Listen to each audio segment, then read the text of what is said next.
राधे राधे दोस्तों। आज हम आपको सुनाएंगे बुढ़ापे के प्रेमी।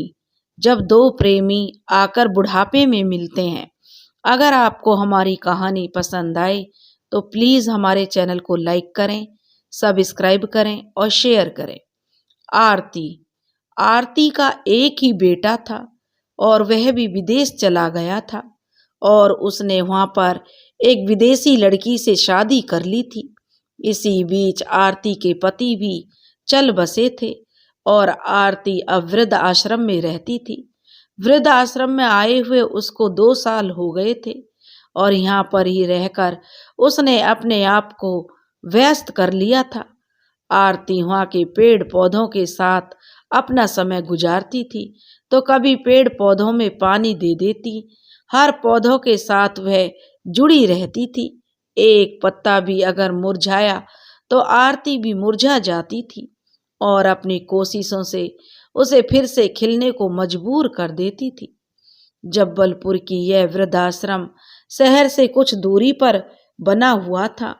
यहाँ का शांत वातावरण और वृद्ध आश्रम में कुल 200 व्यक्ति रहते थे, जिनमें से कुछ एक तो ऐसे थे जिनको उनके घर में ही उनके लिए जगह नहीं थी। वहाँ रहने वाले हर इंसान की अपनी अलग अलग कहानी थी। यह वृद्धाश्रम, लेकिन आज वहाँ रहने वाले सब वृद्ध एक दूसरे की फिक्र में हंसते हुए अपने टाइम को काट रहे। कोई अपनी उम्र के तजुर्बे को बयान कर रहा था तो कोई रेडियो पर राजेश खन्ना या मोहम्मद रफ़ी के गानों को सुनकर अपना दिन गुजार रहा था और महिलाएं खाली समय में अपने हाथों के हुनर को आजमाती थी। एक आरती ही थी जो चुपचाप बेजुबान पेड़ पौधों को जीवन देने में लगी रहती थी। आरती का एक ही बेटा था। अपने बेटे को ऊंचे सुंदर भविष्य के लिए आरती और उसके पति ने दिन रात एक कर दिया था। अपने बेटे को विदेश भेजना हर माँ बाप का सपना होता है। उसी तरह आरती ने भी अपने पति के साथ मिलकर यह सपना देखा था और आरती का यह सपना भी पूरा हो गया था। उनका बेटा विदेश चला गया था और विदेशी लड़की भी उसने ढूंढ ली थी। उसने इसी बीच आरती के पति भी जो चल बसे। बेटे के विदेश जाने के सपने को पूरा करते करते आरती ने अपना खुद का मकान तो वह कभी बना ही नहीं पाई थी। अपने पति के जाने के बाद उनका सरकारी क्वार्टर भी उसको छोड़ना पड़ा। इतने सालों से सहेजा संसार उसके तिनके तिनके में बिखरने लगा।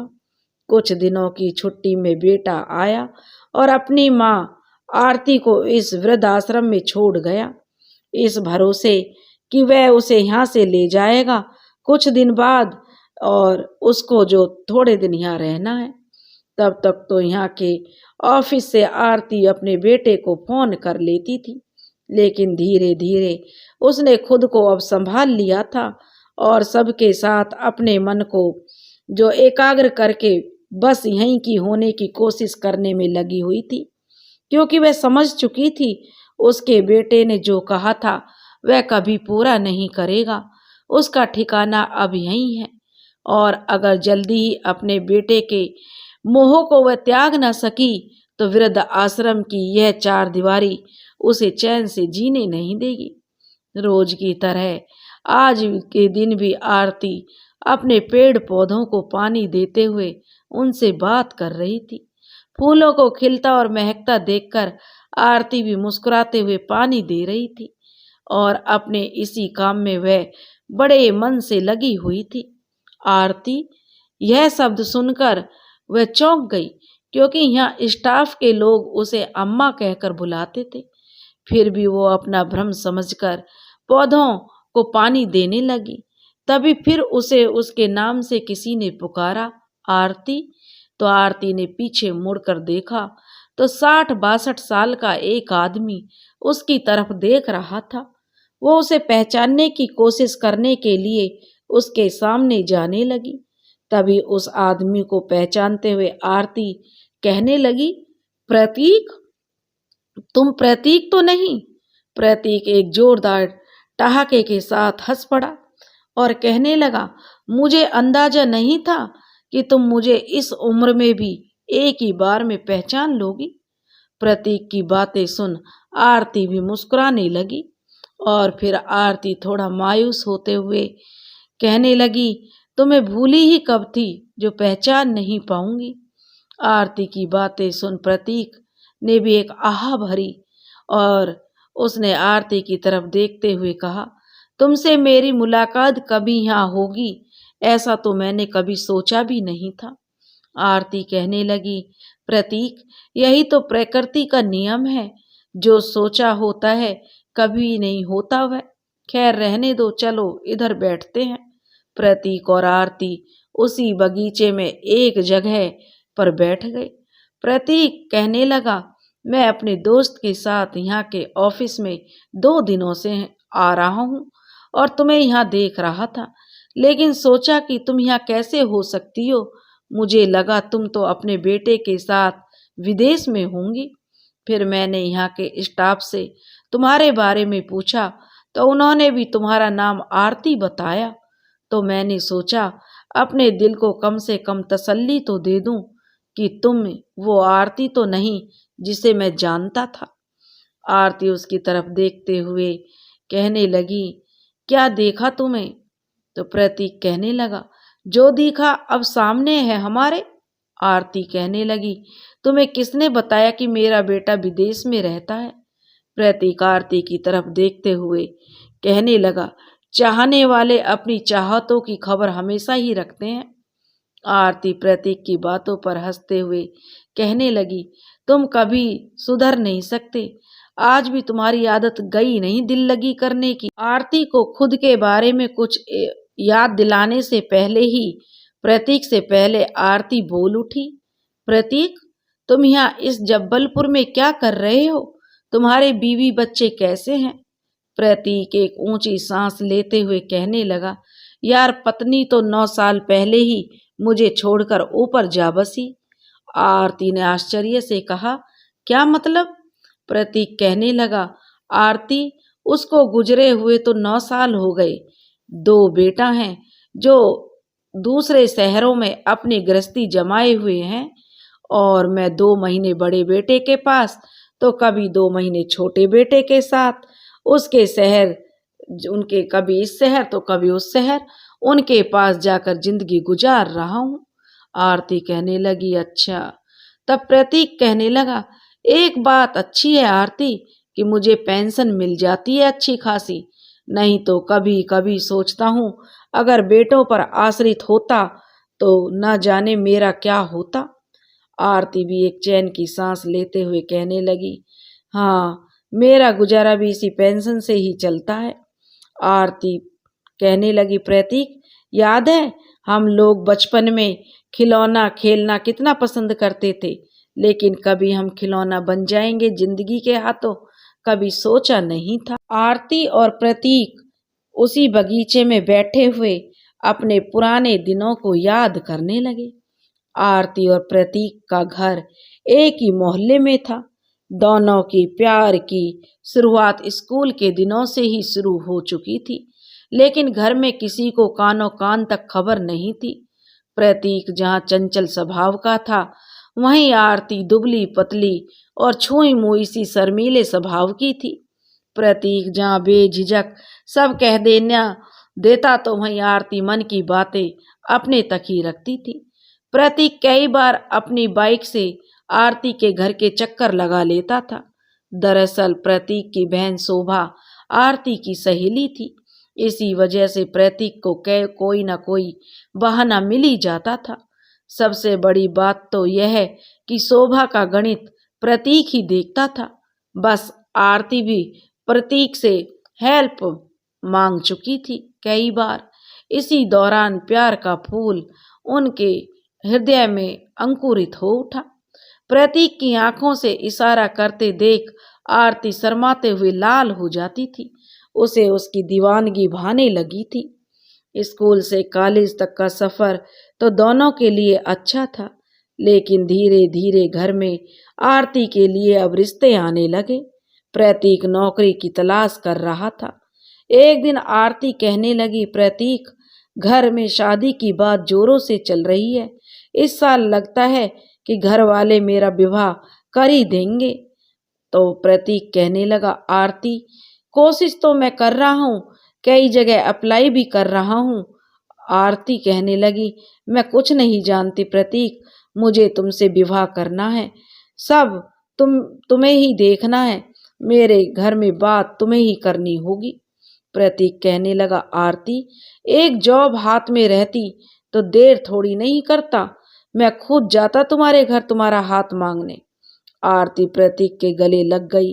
प्रतीक, मुझे डर लग रहा है, कहीं किसी और से मेरी शादी ना हो। प्रतीक कहने लगा, ऐसा ना कहो आरती, मैं तुम्हारे बिना जी नहीं पाऊंगा, तुम सिर्फ मेरी हो। आरती कहने लगी, मैं भी तुम्हारे बिना कहाँ जी पाऊंगी।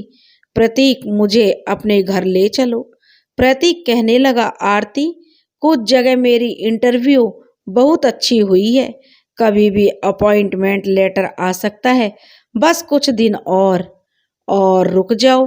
लेकिन प्यार करने वाले जो चाहते हैं उनके नसीब में कहाँ होता है।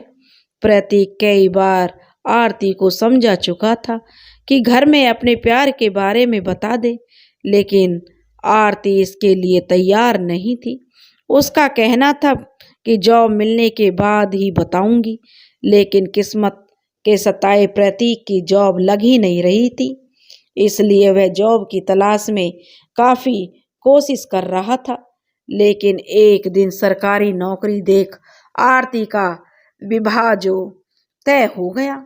आरती को जहां हाल उसका विवाह को सुनकर बुरा था, वहीं प्रतीक की हालत पागलों की तरह हो गई थी। कई बार मिलने की कोशिश करने लगा हुआ था आरती से, लेकिन उसे आरती से मिलना नहीं हुआ। किस्मत कहिए इसे, जिस दिन आरती का विवाह होने वाला था उस दिन प्रतीक का अपॉइंटमेंट लेटर उसके हाथों में था। आरती की डोली उठने वाली थी। घर के द्वार पर बैंड बाजे के साथ बारात सज चुकी थी। हर तरफ भीड़ ही भीड़ थी। प्रतीक ने शोभा के हाथों एक चिट्ठी भिजवाई। तब मोबाइल तो हुआ नहीं करते थे। प्रेमियों के दिल के जज्बात खतों में बयान होते थे। आरती सज धज कर दुल्हन के लिबास में बैठी थी। तभी शोभा आकर अपने भैया की चिट्ठी देते हुए कहने लगी कि आरती, इसे पढ़ लो, भैया ने भिजवाया है। आरती चिट्ठी लेकर पढ़ने लगी। आरती ने क्या किस्मत है मेरी, तुम्हारी शादी के दिन ही मेरी अपॉइंटमेंट लेटर आई है। अब भी देर नहीं हुई है आरती, मैं पिछले दरवाजे के पास तुम्हारा इंतजार कर रहा हूँ। आ जाओ आरती, हम भागकर शादी कर लेते हैं। आरती, मैं तुम्हारे बिना जी नहीं पाऊंगा। आरती, आ जाओ। आरती, तुम बिन मैं नहीं रह पाऊंगा। आज हिम्मत दिखाओ आरती। आरती, नहीं तो हम सदा के लिए बिछुड़ जाएंगे। तुम्हारे इंतजार में तुम्हारा, सिर्फ तुम्हारा प्रतीक। आरती रोने लगी। यह पढ़कर उसे रोते देख शोभा कहने लगी, आरती, क्या फैसला किया है तुमने, भैया का साथ दोगी ना? आरती कहने लगी, शोभा, बहुत देर हो गई है आते आते, अब कुछ नहीं हो सकता। शोभा कहने लगी, पागल मत बनो आरती, अब भी सब कुछ हो सकता है, लौट जाओ भैया के पास। आरती कहने लगी, नहीं शोभा, अब बहुत देर हो गई। शोभा कहने लगी, आरती, भैया तुम्हें बहुत प्यार करते हैं। तभी आरती की माँ कमरे में आकर कहने लगी, शोभा, आरती को ले आओ, माला डालने का समय हो गया है। यह कहकर उसकी माँ नीचे चली गई। आरती ने वो चिट्ठी फाड़कर खिड़की से बाहर फेंक दी। शोभा कहने लगी, आरती, यह क्या किया तुमने? आरती कहने लगी, शोभा, मैं अभी यह नहीं कर सकती हूँ। शोभा आरती को नीचे लेकर चली गई। आरती ने वही किया जो उसे सही लगा, क्योंकि यहाँ उसके और प्रतीक के साथ साथ बहुत सारी जिंदगियां उसके साथ जुड़ी हुई थी। प्रतीक का साथ देने का अंजाम वो जानती थी, जिसमें सबकी भलाई है।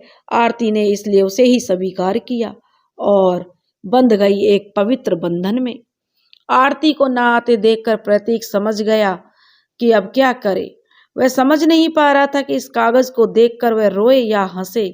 उसकी जो दुनिया उजड़ी थी वो तो अब आप वापस नहीं आ सकती। इधर शहनाई बज रही थी, उधर प्रतीक छटपटा रहा था। आज उसके सामने ही आरती उससे बहुत दूर जा रही थी। दिल उसका था जो संभलने का नाम नहीं ले रहा था। आज आरती के विवाह की शहनाइयां उसके कानों में चुभ रही थी। वह दोनों हाथों से अपने कानों को बंद करके रह गया। बार बार उस कागज को देखता जिसकी कुछ दिन पहले तक उसे कुछ ज्यादा ही जरूरत थी। पग फेरे में आई आरती प्रतीक के अपॉइंटमेंट लेटर को देखकर बहुत रोई थी। प्यार में कसमे वादे सब इस कागज के मोहताज होकर रह गए थे। आरती कहने लगी, प्रतीक तुमने जॉब ज्वाइन क्यों नहीं किया? तो प्रतीक कहने लगा, अब इसकी क्या जरूरत है? आरती कहने लगी, पागल मत बनो प्रतीक, तुम्हें इसकी कितनी जरूरत थी? प्रतीक कहने लगा, मुझे तो तुम्हारी भी जरूरत थी आरती, और तुम्हें इसकी? आरती, लेकिन जो ना हो सका उस गम को भूल जाओ प्रतीक, अच्छा है। आरती ने उसे बहुत समझाया। होगा, एक नई शुरुआत करो जैसा मैं कर रही हूँ। प्रतीक तुम समझ जाओ, मैं भी जिंदगी में आगे बढ़ रही हूँ, तुम भी आगे बढ़ो। प्रतीक कहने लगा, क्या तुम्हारा दिल मेरे लिए नहीं रोता? आरती कहने लगी, मैंने दिल के सब दरवाजे बंद कर दिए हैं प्रतीक, जो है वो मेरा आज और मेरा भविष्य है। प्रतीक कहने लगा, कितनी निष्ठुर हो गई हो तुम आरती, तुम कितनी आसानी से 2 दिन में मुझे भुला दिया। आरती उसकी आंखों में देख, अगर ऐसा नहीं करती तो प्रतीक तो हमसे कोई भी खुश नहीं रहता, कम से कम इस वजह से कई लोग तो खुश हैं। प्रतीक कहने लगा, लेकिन मैं तो हर लम्हा तड़प रहा हूँ, तुम्हें याद कर रहा हूँ। आरती कहने लगी, मत करो याद मुझे, आगे बढ़कर जिंदगी के साथ चलो। प्रतीक कहने लगा, सच बताओ आरती, तुम्हारे दिल के एक कोने में मैं अब भी हूं ना? आरती कहने लगी, कुछ दिनों के मेहमान हो प्रतीक, जिस दिन जिम्मेदारियों को निभाते चली गई उस दिन तुम भी दिल के उस कोने से निकल जाओगे, इसलिए मुझे भूलकर आगे बढ़ते रहो। फिर कुछ देर बाद जो आरती आगे बढ़ गई।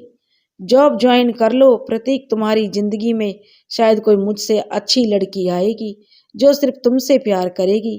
और यह कहकर आरती वहां से चली गई। कुछ समय बाद प्रतीक भी उस शहर से जो दूसरे शहर में चला गया। जिंदगी की जिम्मेदारियां निभाते निभाते दोनों आगे बढ़ते रहे। आरती पूरी निष्ठा से नई दुनिया में जीने लगी। दिल के द्वार से धीरे धीरे प्रतीक की मोहब्बत बाहर जा रही थी। आरती के बिना प्रतीक अपने घर के कर्तव्यों को निभाता चला गया। घर की मर्जी से विवाह भी उसका हो गया। दोनों की दुनिया पूरी तरह बदल चुकी थी। आरती और प्रतीक दोनों ही अब एक दूसरे को बैठकर देखने लगे। आरती की आंखों में जहां इस जगह पर रहने की शर्म थी और अचानक इस जगह पर प्रतीक का मिलना जाना उसके लिए और कष्टदायक साबित हो रहा था, वहीं प्रतीक का भी यही हाल था। वो आरती जो कभी उसके दिल में रहा करती थी, दिल का एक कोना जहां आज भी आरती विराजमान थी, वही आरती उसे इस हालत में मिलेगी, प्रतीक ने तो कभी सोचा भी नहीं था। फिर एक आह भरते हुए आरती एक डर के साथ कहने लगी, प्रतीक तुम यहाँ कैसे? प्रतीक उसके डर को भांपते हुए कहने लगा, चिंता मत करो, मैं यहाँ रहने नहीं आ रहा हूँ। जिस दोस्त के साथ आया हूँ शायद वो यहाँ रहने का सोच रहा है। आरती कहने लगी, क्यों? प्रतीक कहने लगा, अब उसे भी लग रहा है कि उसका ठिकाना बदल लेना ही बेहतर है। किसी के फेंकने से पहले खुद ही निकल जाना उसे सही लग रहा है। दोनों के मन के भीतर एक युद्ध चल रहा था। दोनों ही अफसोस में भरकर एक दूसरे को देखने लगे। आरती की नजर जहां बार बार झुक रही थी, वहीं प्रतीक उसे गहराई भरी आंखों से निहार रहा था। दोनों घंटों तक एक दूसरे से बात करते रहते हैं, क्योंकि मिलना भी लंबे समय बाद हुआ था। बात क्या, कुछ वक्त तो शायद खामोशी में ही चले गए थे। इतने वर्षों बाद दोनों का मिलना हुआ था, लेकिन दोनों ही इसकी खुशी जाहिर नहीं कर पाए थे। तभी प्रतीक के साथ आए दोस्त मिस्टर कुलकर्णी जी ने प्रतीक को आवाज लगाई। उसकी आवाज सुनकर प्रतीक उठते हुए कहने लगा, आरती, मैं कल फिर आऊंगा और कल हम दोनों ही एक साथ बाहर जाएंगे। प्रतीक बार बार पीछे मुड़कर आरती को देख रहा था, इस आस में कि आरती उसे आवाज लगाए। जो वर्षों से वो यही तो चाहता आया था, लेकिन आरती ने कभी आवाज नहीं लगाई। पहले भी खामोश थी, आज भी खामोशी से उसे जाते हुए देखने लगी। दोनों की आज पहली मुलाकात थी। इतने वर्षों बाद दोनों ही जीवन के इस मोड़ पर इस रूप में मिलेंगे, कभी सोचा नहीं थे।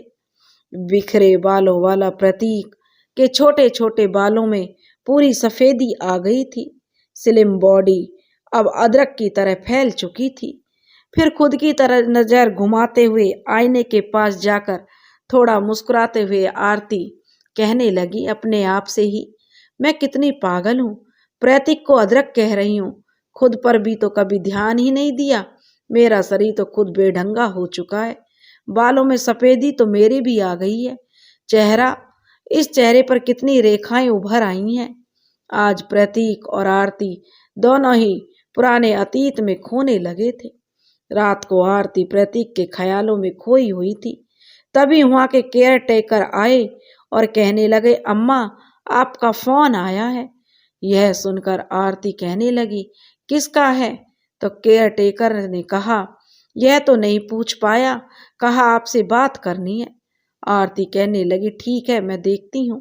कहकर आरती जो लैंडलाइन फोन था उस पर बात करने चली गई। फोन उठाकर आरती ने कहा, हेलो। तो दूसरी तरफ प्रतीक, आरती, मैं प्रतीक बोल रहा हूँ, प्रतीक ने कहा।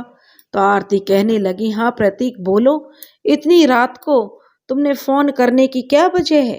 प्रतीक कहने लगा, वजह तुम हो। आरती, कल तो मिलने की बात की थी ना हमने, आरती ने उसे बताया। तो प्रतीक कहने लगा, आरती, जब से तुमसे मिलकर आया हूं पुरानी बातों ने दस्तक देना शुरू कर दिया है। आरती कहने लगी, मैं भी उन्हीं ख्यालों में खोई हुई थी। प्रतीक, बहुत लंबा अरसा बीत गया। प्रतीक कहने लगा, जी चाह रहा है कि बस तुमसे बातें करता रहूं। आरती कहने लगी, प्रतीक, रात हो गई है, सो जाओ, कल मिलते हैं। प्रतीक कहने लगा, क्यों, रात भर बात नहीं कर सकते क्या? आरती कहने लगी, प्रतीक संभालो खुद को, 60 पार कर चुके हो, यह शोभा नहीं देता हमें। प्रतीक कहने लगा, आरती, किसी बंधन में मत बंधो, खुलकर जियो। आरती, खुलकर बात क्या करो, क्या शोभा नहीं देता हमें खुलकर बात करना? इस उम्र में हम अपराध कर रहे हैं क्या? आरती कहने लगी, मैंने यह तो नहीं कहा। तो प्रतीक ने कहा, तो खुलकर बात क्यों नहीं करती? आरती, तुम क्यों अब यह हमें शोभा नहीं देता, बताओ। आरती कहने लगी, प्रतीक, कल मिलते हैं, तुम कौन सी बात लेकर बैठ गए? यह कहकर आरती फोन काट देती है। और यह देखकर प्रतीक कब तक सिर्फ दूसरों के बारे में सोचती रहेगी? आरती क्यों खुलकर जी नहीं पाती? और आज भी तुम दूसरों की ही परवाह करती हो? प्रतीक मन में सोच रहा था। प्रतीक फोन रखकर फिर से आरती के ध्यान में जो अपने आप को लग गया, उसका फिर से पुरानी बातों में ध्यान चला गया। किसी पर भी आरती अपना हक नहीं दिखाती। साथ जीने मरने की कसम खाने वालों को इस जन्म में साथ मिलना तो नहीं हुआ, दोनों किस्मत के आगे बिछड़ कर रह गए। प्रतीक को उम्मीद थी कहीं आरती थोड़ा हौसला दिखाती तो उसका प्यार आज सफल होता, लेकिन आरती ने परिवार के आगे अपनी सहमति जताई और अपने पिताजी के देखे रिश्ते को स्वीकार कर लिया। 7 जन्मों के बंधन का सपना देखते ही देखते इस जन्म में ही उनका प्यार सार्थक नहीं हो पाया था। देखते देखते एक दूसरे से जुदा हो गए थे। आज भी फोन पर आरती से बात करते हुए मन में प्रतीक, और तुम आज भी नहीं बदली हो आरती, तुम आज भी जी खोलकर जीने से डरती हो। प्रतीक अभी भी आरती के बारे में सोच रहा था। प्रतीक और आरती दोनों ही अपने बीते हुए कल में खोए हुए थे। सुबह आज भी आरती अपने पेड़ पौधों पर पानी दे रही थी। बहुत देर कर दी, लेकिन नजर बाहर गेट की तरफ ही थी, प्रतीक आ रहा है कि नहीं। कुछ देर में उसके इंतजार की घड़ियां खत्म हुई। प्रतीक आ चुका था और उसकी तरफ ही बढ़ रहा था। प्रतीक मुस्कुराते हुए आरती को देख रहा था। आरती देखते हुए छांव की तरफ जो कहने लग चली गई। प्रतीक बैठते हुए एक पेड़ के नीचे कहने लगा, तुम भी बैठो। आरती कहने लगी, तुम बैठो प्रतीक, मैं पानी लेकर आती हूँ। यह कहकर आरती भीतर जाकर एक पानी की बोतल लेकर आई और उसे देते हुए उसके पास बैठ गई। प्रतीक बोतल से पानी पी रहा था। आज धूप भी ज्यादा थी, लेकिन इस छायादार पेड़ के नीचे बैठकर प्रतीक और आरती दोनों को ही राहत मिल रही थी। प्रतीक चुप था, जिसे देखकर आरती ने पूछा, क्या हुआ, चुप क्यों हो? तो प्रतीक कहने लगा, तुम्हें तो पसंद ही नहीं मेरी बातें। आरती कहने लगी, ऐसा नहीं है प्रतीक, कल के फोन काटने से नाराज हो? आरती कहने लगी, प्रतीक चुप बैठने के लिए आए हो यहाँ? तो प्रतीक कहने लगा, कल तुम्हें देख यह पूछना तो भूल ही गया कि तुम कैसी हो। आरती की आंखें नम हो गईं, जिसे देखकर प्रतीक कहने लगा, क्या हुआ, आंखें क्यों भर आईं?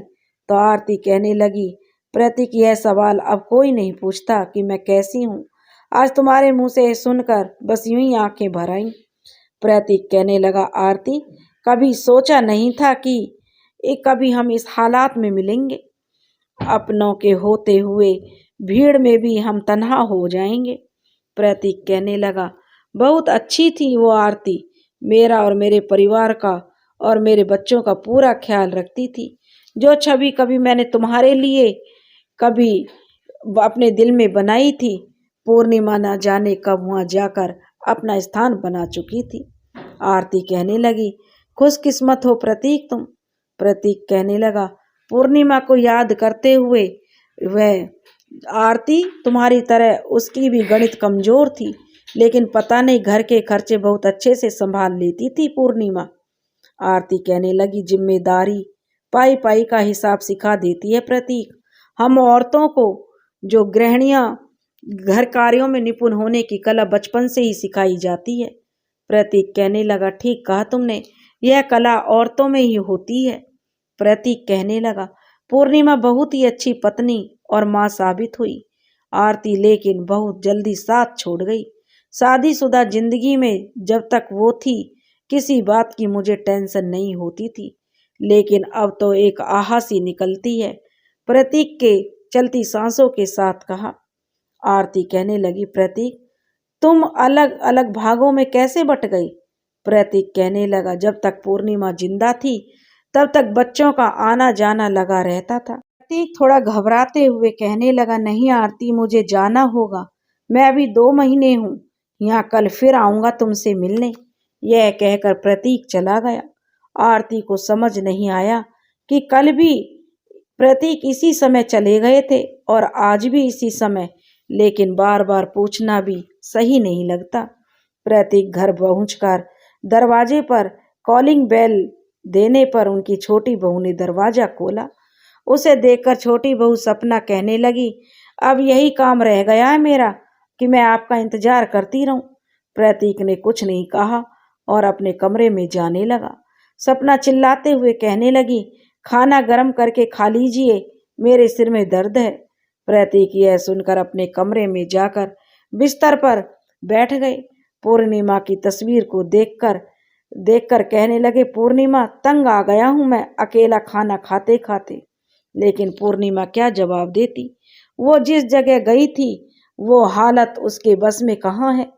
हाथ मुंह धोकर प्रतीक ने किचन में जाकर खाना गर्म किया। खाने में कल की बासी भोजन ही था। रोज की तरह सपना का यह रोज का ही ड्रामा था। जब भी कुछ पूछो तो हर बात में तर्क के साथ प्रस्तुत करती रहती है। एक बार आज भी प्रतीक पूछने की हिम्मत दिखा कि सपना के पास जाने लगा, लेकिन फिर से वही अशांति, वही कलह। उस कलह से बचने के लिए प्रतीक ने उसी भोजन को गर्म करके टेबल पर जाकर खाने लगे। 1 बजे के बाद तो यह खाना नसीब भी नहीं होने वाला था। प्रतीक अच्छी तरह से जानता था कि बड़ी बहू सरोज की जैसी उसकी छोटी बहू सपना नहीं है। जब तक सरोज के पास रहते हैं तब तक प्रतीक को कोई परेशानी झेलनी नहीं पड़ती। सरोज और प्रतीक की काफी जमती है। सरोज बहू कम बेटी का फर्ज ज्यादा निभाती है। प्रतीक अपने छोटे बेटे बहू के पास आना तो नहीं चाहता था, लेकिन बड़े बेटे आदित्य उन बेटों की तरह नहीं था जो यह कह सके कि पिताजी आप हमेशा के लिए यहीं रह जाइए, आपको कहीं जाने की जरूरत नहीं है। तभी छोटी बहू फोन पर अपनी सहेली के साथ बातें कर रही थी। नहीं यार, इस बार किट्टी पार्टी का अरेंजमेंट किसी दूसरे घर में कर लो। दिन कई दिन हो गए, ससुर महाशय जी आ धमके हैं। अब तो 2 महीने की छुट्टी हो गई मेरी। प्रतीक के कानों में यह आवाज पड़ रही थी। खाते खाते अब तो आंसू भी नहीं आते थे। मुश्किल से गुजर करने के लिए बस निकल ही पड़ते थे। प्रतीक जानता था कि सपना उसके साथ क्या करना चाहती है। इस जिम्मेदारी से मुक्त होने के लिए उसका रोज का एक नया ड्रामा चलता है, जिससे प्रतीक खुद से ही कह दे कि वह छोटे बेटे के पास नहीं रहेगा। यह बात उसने अपनी बड़ी बहू सरोज को भी बताया था। तब वो बड़ी ही शालीनता से यही कहती है, पापा मैं भी चाहती हूँ कि आप यहीं रह जाएं, मुझे कोई प्रॉब्लम नहीं है। लेकिन आदित्य मान नहीं रहे हैं। उनका कहना है कि दोनों भाइयों की जिम्मेदारी वो अकेले क्यों निभाएं। जब अपना ही सिक्का खोटा हो तो दूसरों से कैसी शिकायत करना। खुशी का पल साथ छोड़ती देखी अकेलेपन से शिकायत भरपूर मिली। इतना तन्हा बना दिया इस लम्हा ने, मौत का इंतजार अब लंबा दिखा। बुझे मन से प्लेट को उठाकर रसोई की सिंक पर रखते हुए हाथ मुंह धोकर प्रतीक अपने कमरे में चला गया। इतनी गर्मी थी उस पर, वह सीलिंग फैन पूरी राहत कहाँ देता है।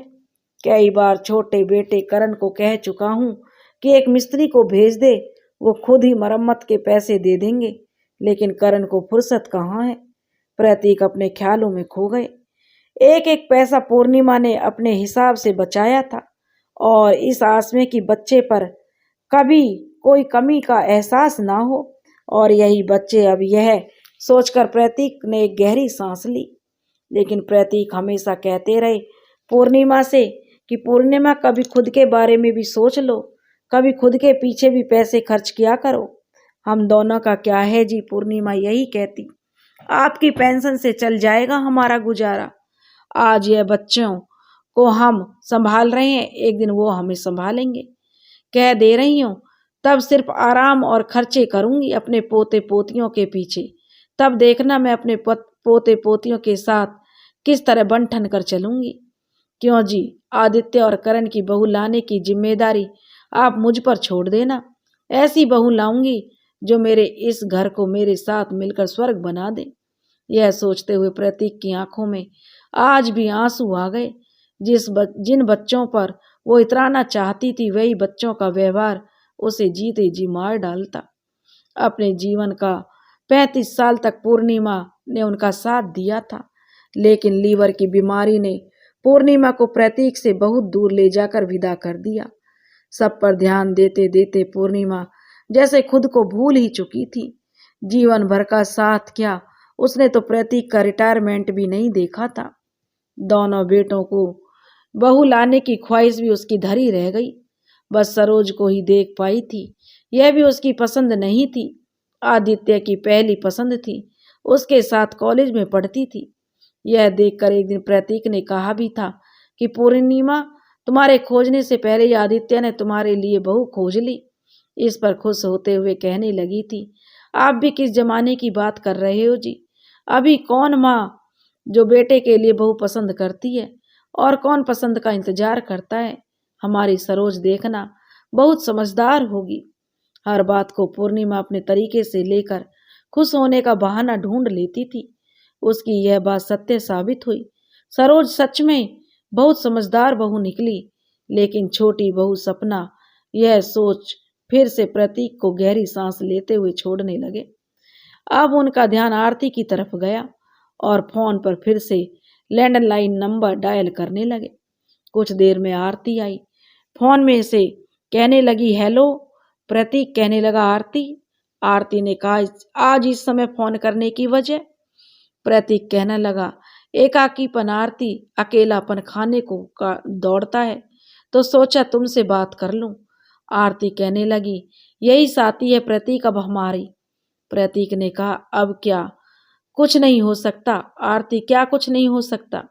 प्रतीक कहने लगा, यही कि हम साथ रहें, इससे यह एकाकीपन काटने को नहीं दौड़ेगा। आरती कहने लगी, तुम कैसी बात कर रहे हो प्रतीक? प्रतीक कहने लगा, बस अब अकेले नहीं रहना चाहता हूँ। आरती, बात करने को तरसता हूँ, कोई नहीं है जिसके साथ पास बैठकर बात कर सकूं।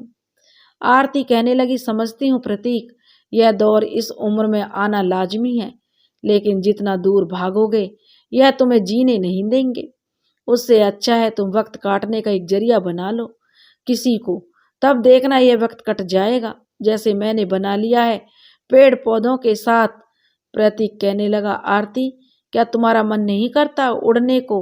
हर वक्त क्यों वक्त के हाथों खुद को ढाल लेती हो? कितना अच्छा तुम लिखती थी, यह सब भी बंद कर दिया? क्यों खुद के अनुसार नहीं जीती तुम? आरती कहने लगी, जब जीना चाहती थी सब छीन लिया गया मुझसे, तो इस बुढ़ापे में क्या जीना? अब तो मैं रोज मौत का इंतजार करती हूँ। यह कहकर आरती ने फोन काट दिया और कमरे में आकर सिर पर हाथ रखकर आंख बंद करते हुए कुछ सोचने लगी और उसे जो बड़े आराम से उसके बारे में सोचती है कि जिसे उसने चुकाया था सबकी खुशी के लिए, प्रतीक से विदा होने के बाद सबकी खुशी को नजर रखते हुए आरती ने विशाल को ही अपना सब कुछ माना।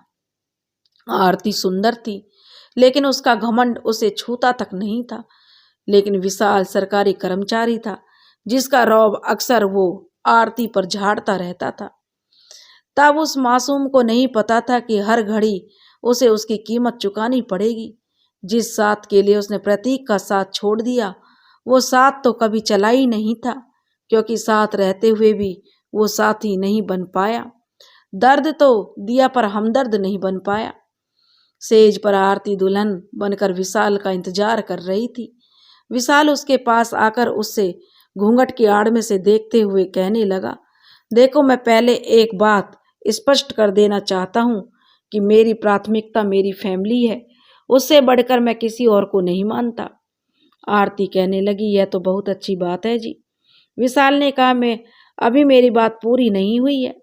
आरती यह सुन चुप हो गई।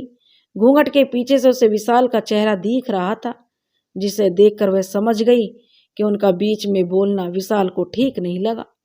विशाल कहने लगा, तुम्हें भी यही सब करना होगा। अपनी जिंदगी में मुझे और मेरे परिवार को ही प्राथमिकता देनी होगी। मेरे लिए कोई मायने नहीं रखता कि तुम सुंदर हो या बदसूरत, मेरी माँ बाबूजी की पसंद हो। उन्हें कभी यह न लगे कि तुम उनकी भूल बन चुकी हो। तुम खुश रहो, यह मेरे लिए कोई मायने नहीं रखता, लेकिन उनकी खुशी में मेरी खुशी है। इस बात को जितना जल्दी अपना लो, वही तुम्हारे लिए सही होगा। आरती चुप थी। उसे समझ नहीं आया कि वह क्या कहे क्या नहीं। दूसरे दिन से आरती की गृहस्थी शुरू हो गई थी। सुबह से शाम बीत जाता विशाल को घर को एक मंदिर बनाने के लिए, लेकिन उसकी मेहनत कभी सफल हुई नहीं। विशाल के चेहरे पर अपने लिए एक मुस्कान देखने के लिए वह दिन रात एक करती गई, लेकिन जब रात को विशाल घर आते तो आरती उसका चेहरा देख समझ जाती थी आज भी कुछ कमी रह गई। उसकी तरफ से दूसरी सुबह फिर और अच्छा करने की कोशिश करती। उसे आज भी वह दिन याद है। एक दिन उसकी तबीयत खराब थी और वो विशाल के आने से पहले खाना खाकर दवा लेकर सो चुकी थी। उस दिन विशाल ने खाना नहीं खाया था। आरती, जो कि दवा के असर की वजह से शायद कल मेरी आंख लग गई थी, आरती ने उसे समझाया। वह कहने लगी, लेकिन मैं जानबूझकर नहीं सोई थी जी, सच में मेरी आंख लग गई थी। विशाल कहने लगा, देखो आरती, एक काम करो, तुम आराम ही क्या करो। हर 2 दिन में तुम्हारी तबीयत जो बिगड़ने लगी है, घर का काम तो होता नहीं है, दिन रात डायरी में बस लिखती रहती हो। आरती कहने लगी, जी कभी कभी समय होता है तो थोड़ा लिख लेती हूँ। विशाल कहने लगा, जानती हो ना, यह शेर व शायरी का शौक कौन रखते हैं? तुम्हारे खानदान में कोई तो ऐसा नहीं है, तो तुम क्यों आरती कहने लगी, लिखने में क्या बुराई है जी। विशाल कहने लगा, ये चौंचले इस घर से दूर ही रहें तो अच्छा है। यह कहकर विशाल ने जोर से दरवाजे को धक्का मारते हुए निकल गया था। आज भी आरती के दिल का एक हिस्सा बुझ सा गया था। ऐसे ही न जाने हर रोज उसका तिल तिल जो जलता रहता था दिल, और आरती बुझनी सी लगी थी। आरती को न जाने कितने गम उसके घूंघट की आड़ में छुपते हुए चले गए थे। दूसरे दिन भी प्रतीक अपने घर की सब्जी सपना के हाथों में देते हुए कहता है, सपना बहू, ये पैसे बचे हैं। सपना पैसे देखकर कहती है, आज इतने कम? तो प्रतीक कहता है, सब्जी मंडी में बाजार आज बहुत ही महंगी थी, सब डबल दाम देकर आया हूँ। सपना कुछ कहती उससे पहले ही प्रतीक अपने कमरे में जाकर अलमीरा से अपने एटीएम कार्ड को निकालता है। सपना से छुपाते हुए वो बाहर निकल जाता है। कुछ देर बाद प्रतीक आरती के आश्रम में पहुंचता है। प्रतीक को देखकर आरती भी जो खुश हो जाती है। प्रतीक आरती के सामने आकर कहता है, चलो। आरती कहती है, कहाँ? तो प्रतीक कहता है, मैंने बात कर ली है, तुम्हें बाहर ले जाने की अनुमति मिल चुकी है। यह सुनकर आरती प्रतीक से कहने लगी, लेकिन जाएंगे कहाँ? प्रतीक कहने लगा, कहीं भी। आरती कहने लगी, ठीक है, कुछ देर बैठो प्रतीक। लेकिन क्यों? प्रतीक ने कहा। आरती कहने लगी, तुम उस पेड़ के नीचे बैठो तो सही, फिर बताती हूँ क्यों। आरती मुस्कुराते हुए भीतर चली गई थी। प्रतीक बाहर पेड़ों की छाया में बैठकर इंतजार करने लगा था। कुछ देर में एक टिफिन को हाथ में लाते हुए आरती दिखाई दी। यह देखकर प्रतीक को समझ आ गया कि उस टिफिन में क्या हो सकता है। आरती के पहले ही वह कहने लगा, दही बड़े। आरती मुस्कुराते हुए कहने लगी, हाँ, अब भी याद है तुम्हें? इस तरह बना कर लाई हो। आरती बैठते हुए, याद है, कितने चाव से तुम खाते थे। प्रतीक कहने लगा, कैसे भूल सकता हूँ आरती, तुम जानती थी कि यह मुझे बहुत पसंद है और तुम अक्सर लाती थी यह बनाकर। आरती टिफिन खोलते हुए प्रतीक के हाथों में देकर कहती है, लो खा लो। प्रतीक कहता है, बरसों बाद किसी को अपने पास बैठाकर प्यार से खिलाते देख भावुक होने लगा था। यह देखकर जो वह कहती है, आरती क्या हुआ प्रतीक? तो प्रतीक कहता, पूर्णिमा के जाने के बाद कभी किसी ने इतने प्यार से बिठाकर खिलाया ही नहीं। आरती कहती है, अच्छा बाबा, अब खाकर बताओ कैसे बने हैं। प्रतीक एक चम्मच से काट कर खाते हुए कहता, वही टेस्ट आरती जो पहले हुआ करता था, बिल्कुल नहीं बदली हो। और फिर हमेशा की तरह प्रतीक ने एक चम्मच से काटकर आरती के मुंह के पास ले जाकर कहा, लो तुम भी खाओ, क्योंकि अब तक तुम भी तो नहीं खाया होगा। आरती कहती है, तुम्हें ना देकर कैसे खाती प्रतीक? जानता हूँ, प्रतीक ने कहा, लो अब इसे खाओ। आरती कहती है, नहीं प्रतीक, तुम खाओ, मैं बाद में खा लूंगी। प्रतीक कहने लगा, पहले तो मना नहीं करती थी। आरती कहने लगी, मेरे हाथों से खाने के लिए मेरी मुंह तकती थी, और आज क्यों नहीं? यह सुनकर आरती की आंख भर आती है और कहती है, क्योंकि विशाल ने कभी अपने हाथों से एक निवाला तक नहीं खिलाया था। आरती को चुप देखकर प्रतीक ने कहा, लो आरती, मेरे हाथों से लो। आरती अपने आसपास नजर दौड़ाती है कि नहीं प्रतीक, पहले की बात और थी, अब सब क्या कहेंगे। यह देखकर प्रतीक ने फिर कहा, फिर वही, अब सब अब भी वही है और हम दोनों भी वही हैं, अब भी हम दोनों के बीच में सब। आरती कहने लगी, तुम समझते क्यों नहीं हो? प्रतीक कहने लगा, नहीं, मैं समझना चाहता, तुम ही समझो। तुम खाओगी या नहीं यह बताओ, वरना मैं भी नहीं कहूँगा। आरती कहने लगी, अब जिद मत करो, कम से कम अब भी तुम्हारी जिद कम नहीं हुई, तुम पहले जैसे ही गुस्सा दिखाते हो प्रतीक। प्रतीक कहने लगा, यह कम अब होगी भी नहीं। यह कहकर प्रतीक आरती को अपने हाथों से दही बड़े खिलाता है। प्रतीक को अपनी प्यार से अपने हाथों से निवाला खिलाते हुए देख आरती की आंखें भर आई।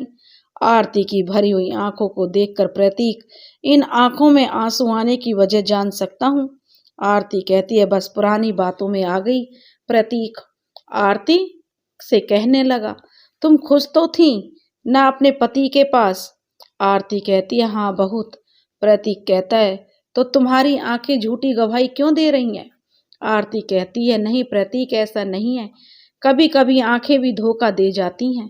प्रतीक कहने लगा, आरती मैं हमेशा से चाहता था कि तुम अपने परिवार के साथ खुश रहो। आरती कहने लगी, बहुत खुश थी मैं प्रतीक।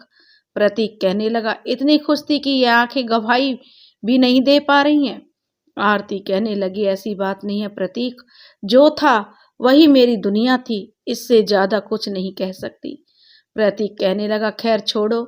यह कहकर प्रतीक मजे से दही बड़े खाते हुए आरती को भी खिलाता है।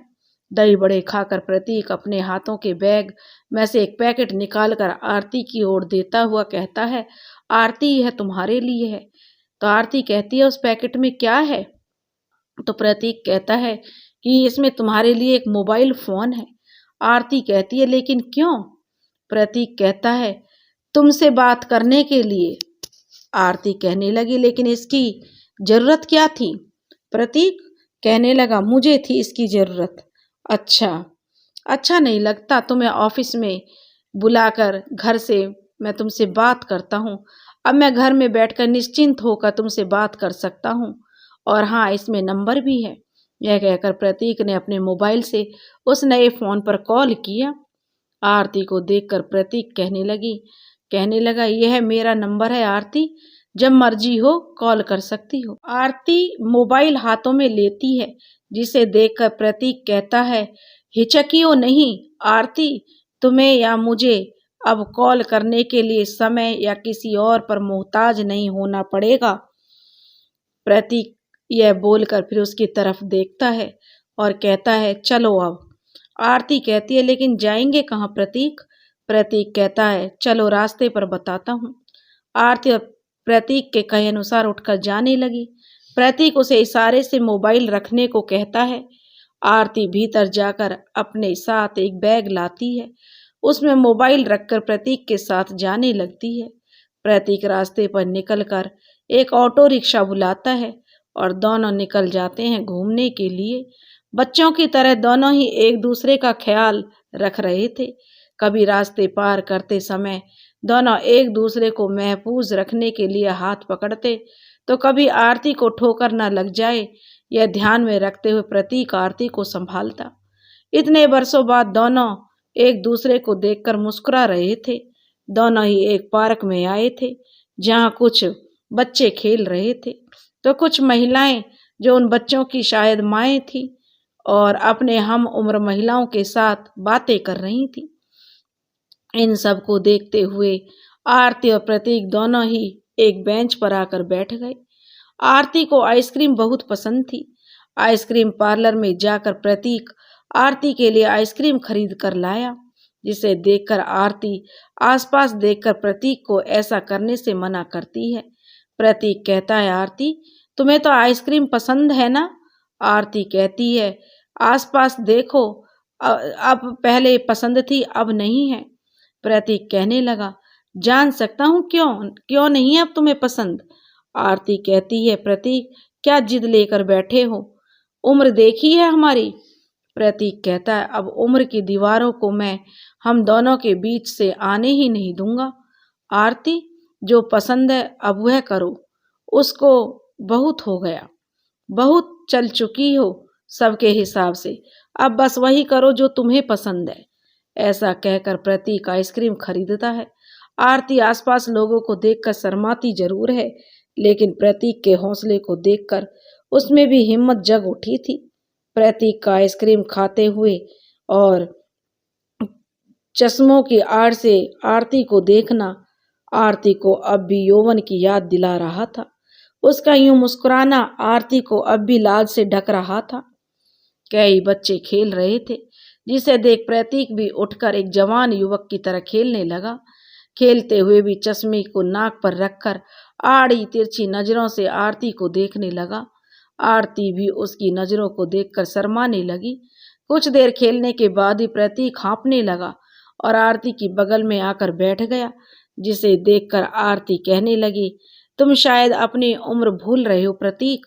प्रतीक कहने लगा, क्या करूँ आरती, आज फिर दिल से जवान होना चाहता हूँ। सही तो कह रहा था प्रतीक, आज भी तो वह चश्मों की आड़ से उसे ऐसे ही देख रहा था जैसे अभी वो 60 पार ही ना किया हो।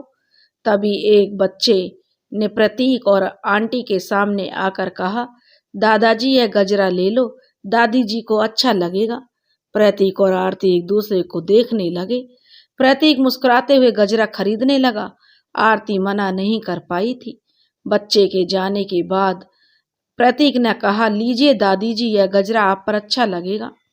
आरती और प्रतीक जोर से हंसने लगे थे। प्रतीक कहने लगा, आरती यह गजरा लगा लो। आरती कहने लगी, प्रतीक बस करो, सब देख रहे हैं हमें।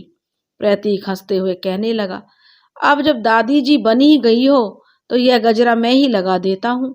यह कहकर प्रतीक अपनी चुलबुली नजरों से देखते हुए आरती को गजरा लगा देता है। आरती को भी अच्छा लगने लगा। प्रतीक का यूं ही उसके प्रति व्यवहार देखकर और मुस्कुराते हुए शर्माने लगी। तुमने आज भी मुझे 50 का होने नहीं दिया। आज भी तुम्हें सुन सकती हूँ, आज भी तुम्हारे साथ गुनगुना सकती हूँ। आरती अपने बालों में सजे गजरे को हाथों से सहलाते हुए प्रतीक को देख रही थी और उसे निहार रही थी, जिसे देखकर प्रतीक ने कहा, क्या हुआ आरती, तुम्हारी आंखों में आंसू क्यों हैं? अब यह मत कहना कि धूल चली गई थी। आरती उसकी बात सुनकर आंसू भरी आंखों से आंसू पोंछते हुए बोली, बस खुशी के आंसू झलक पड़े। प्रतीक कहने लगा, झूठ क्यों बोलती हो आरती? प्रतीक आरती ने कहा, क्योंकि तुम मेरी आंखों में कुछ खोज रही थी। सोचते हुए आरती कहने लगी, अच्छा इतना नोटिस करते हो मुझे, यह पता नहीं था।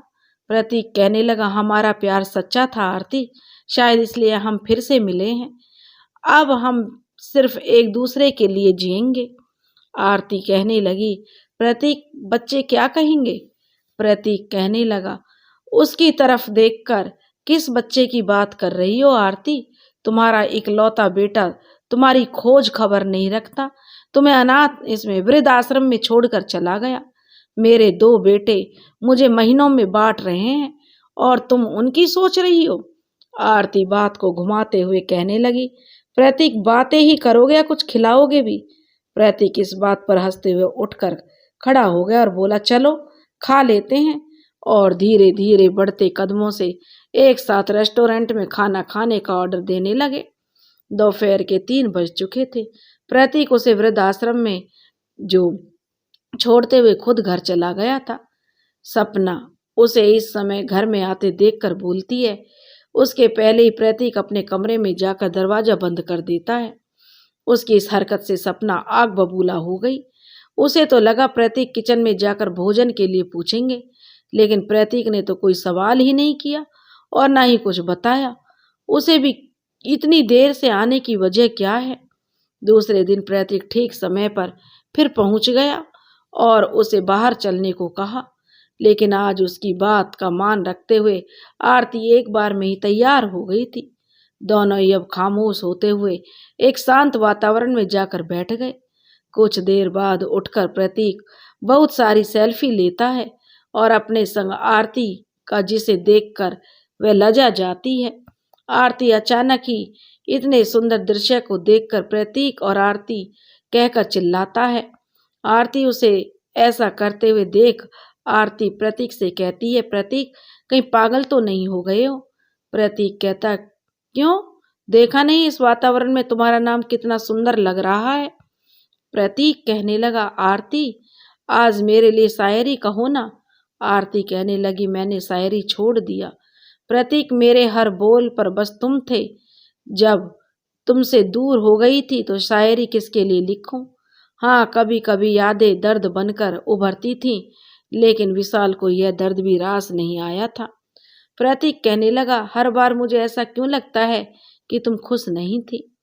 आरती कहने लगी, मैं खुश थी प्रतीक, ऐसा कुछ नहीं है।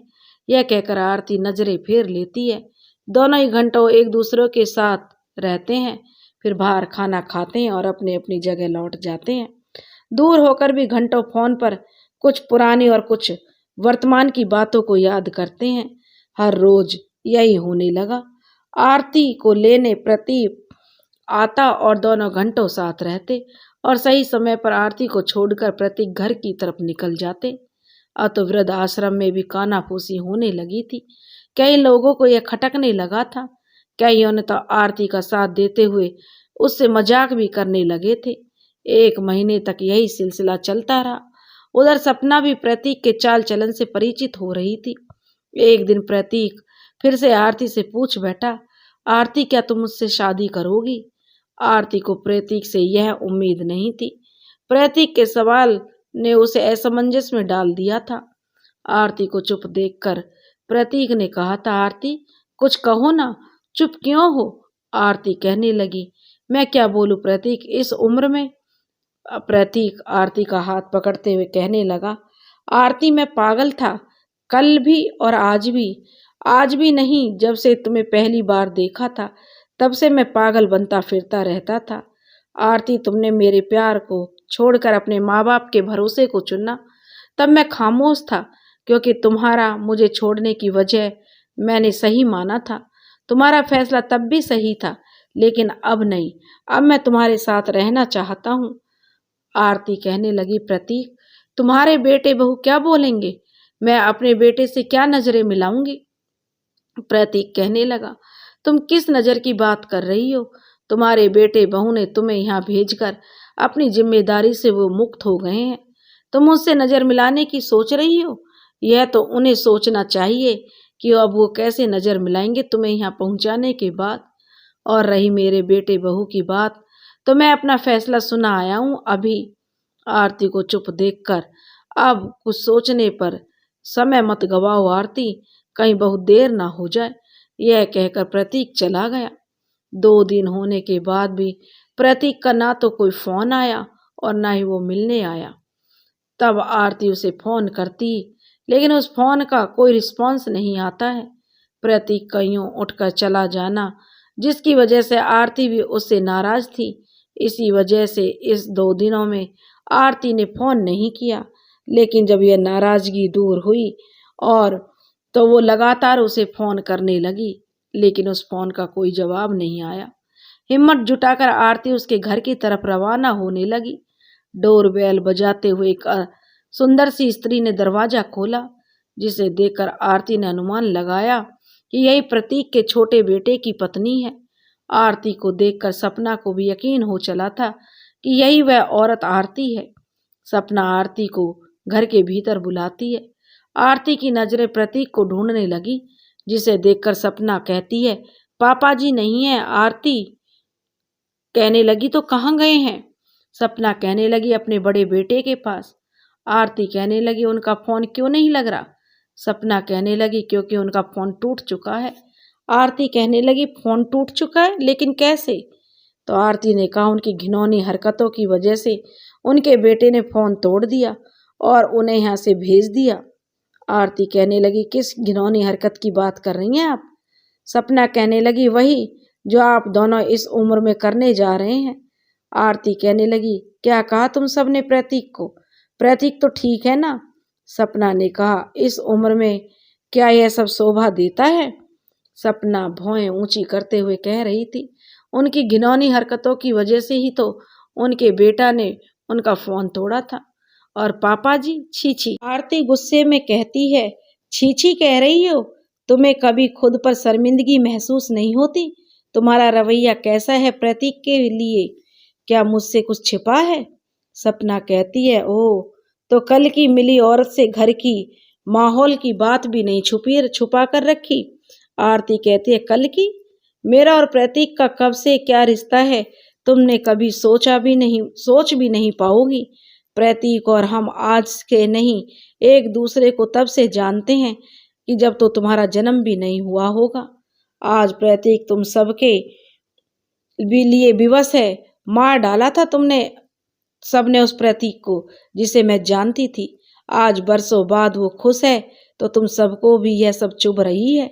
मुझे प्रतीक का नंबर दो, बात करनी है उससे। सपना कहने लगी, आप इस तरह हम पर इल्जाम नहीं लगा सकती। आरती कहने लगी, इल्जाम नहीं लगा रही हूँ, जीवन का पाठ सिखा रही हूँ। जैसा बोओगी वैसा ही तो पाओगी। आरती चिल्लाते हुए कहती है, मुझे नंबर दो उसका। सपना ने उसे बड़ी बहू का नंबर दे दिया और कहा, आप इस नंबर पर बात कर सकती हैं। नंबर लेकर आरती घर से निकलने के लिए बाहर निकलती है।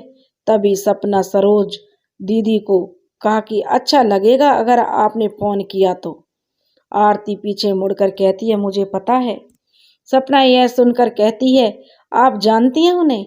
आरती कहती है, कभी किसी से मिली तो नहीं हूँ, लेकिन प्रतीक की बातों से सबको समझने जरूर लगी हूँ। सपना कहती है, सरोज दीदी चाहती हैं आप दोनों एक हो जाओ। आरती कहती है, और तुम? सपना कहती है, पहले तो नहीं चाहती थी, लेकिन अब आपसे मिलने के बाद तो यही चाहती हूँ कि आप एक हो जाओ। आरती उसे देखते हुए बाहर निकलकर आश्रम चली जाती है और जो प्रतीक की बड़ी बहू सरोज को फोन करती है। सरोज फोन उठाते हुए आरती से कहती है, सरोज, तो प्रतीक को फोन दो। सरोज खुशी से कहती है, आखिर आपका फोन आ ही गया। आरती कहती है, सरोज प्रतीक से बात करवाओ मेरी।